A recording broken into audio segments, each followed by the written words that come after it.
What's up, guys, and welcome back to the channel where we talk everything health and wellness. And I wanted to make a video today on something that's actually very important to me that I wanted to share with you guys. And that's the topic of financial health. Sometimes we downplay how important it is. Financial health is not necessarily taught within the school system.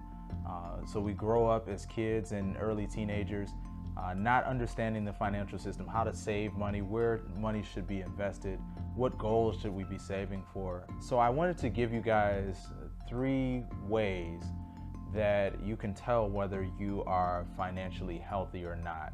And this is just a barometer. It's not to browbeat anyone or make you feel bad about your finances.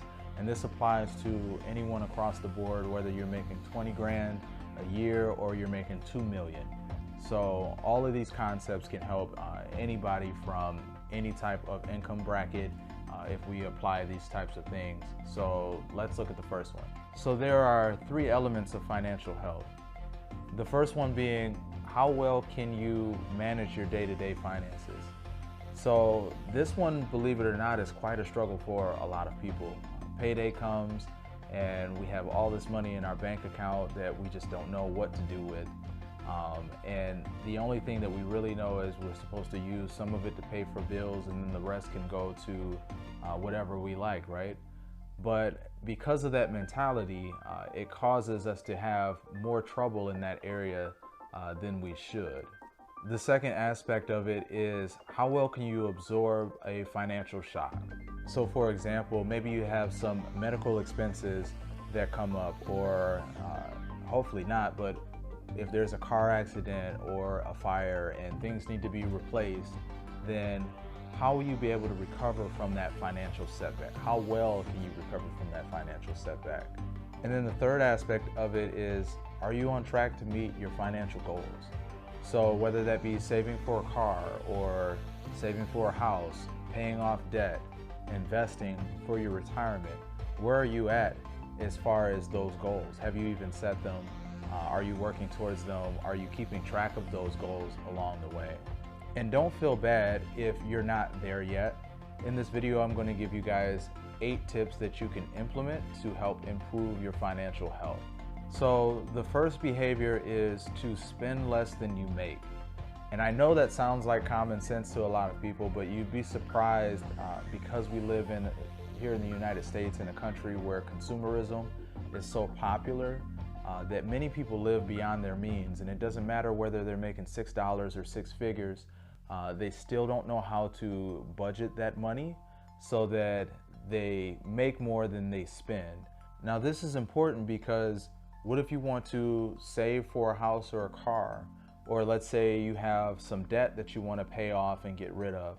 Well, how can you do that if your expenses are more than what's coming into your household? You obviously can't. So maybe look at some things that you can adjust. Maybe you can get rid of some subscriptions that come out of your account every single month that you don't use. Or look at what are you spending on eating out or going out for drinks, and see what you can cut to get your expenses below your monthly income. The second behavior that you can implement is to pay your bills on time. Now, surprisingly, this is something that a lot of people struggle with too. And sometimes we don't think that it's a big deal. Maybe you get a $35 late fee or a percentage that you have to pay in a late fee, and we feel like it's not a big deal. But in actuality, it's really hurting your credit score.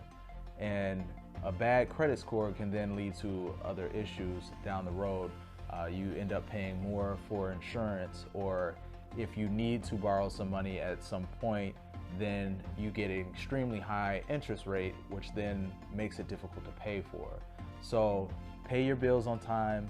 If you can't make a payment on time, contact the individual or contact the company that you owe.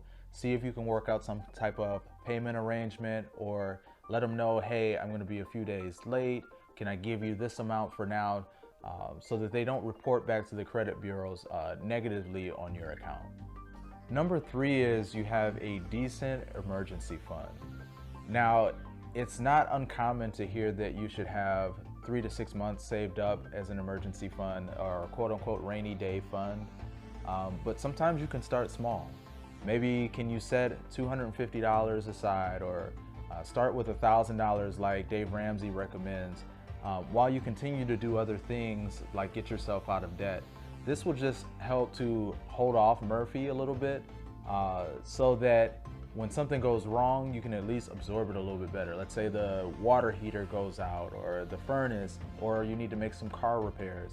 Well, that's what that emergency fund is for, to start out. And then after you've paid off debt, you can go back and rebuild that emergency fund up to 3 to 6 months, so that if you lost your job tomorrow, you'd still have a way to get by and pay your bills. Number 4 is you're on track with your retirement savings.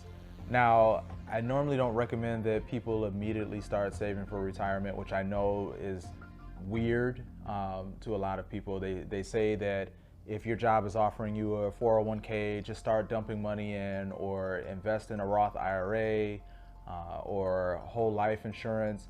But if you stop and think about it for a moment, maybe your circumstances doesn't warrant that you can put money away.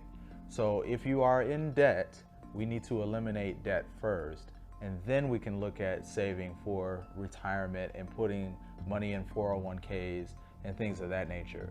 But with that aside, how well are you doing in that area? If you don't have debt, do you have a goal of how much you need to retire so that you would be able to live comfortably in the event of when you do stop working, right? Will you be able to maintain a certain lifestyle? And I'm not saying to ball out, so to speak, or maybe that's what you want to do, but whatever that number is, you need to know and track yourself so that you can reach that goal. Number 5 is you have a sustainable debt load. Now, I'm not talking about consumer debt. I'm talking about your living expenses, your monthly cost of living. So I like the 50-30-20 rule, where 50% of your income after taxes monthly should go towards your things like your mortgage, your car insurance, your utilities, things that you need to operate each month. Then that leaves you with 30% to put towards things that you want and enjoy. Maybe you do want to go out to eat every once in a while, or you want to splurge at the grocery store. That's fine, but then that also leaves you 20% left to put into savings or to put towards retirement. That way you keep a balanced load and you're not buying more than what you can actually afford. Number 6, and this is a big one, do not carry a credit card balance from month to month. Now, I know there are people that say, well, the payments are roughly cheap. If I just make the minimum payment, that's all I need to do. But the interest alone on a credit card or another high interest debt is going to just kill your financial health and kill your wallet. So if you use credit cards, I know myself, I have about 11 credit cards. I have a few that I use in rotation just to get the mileage and the points on.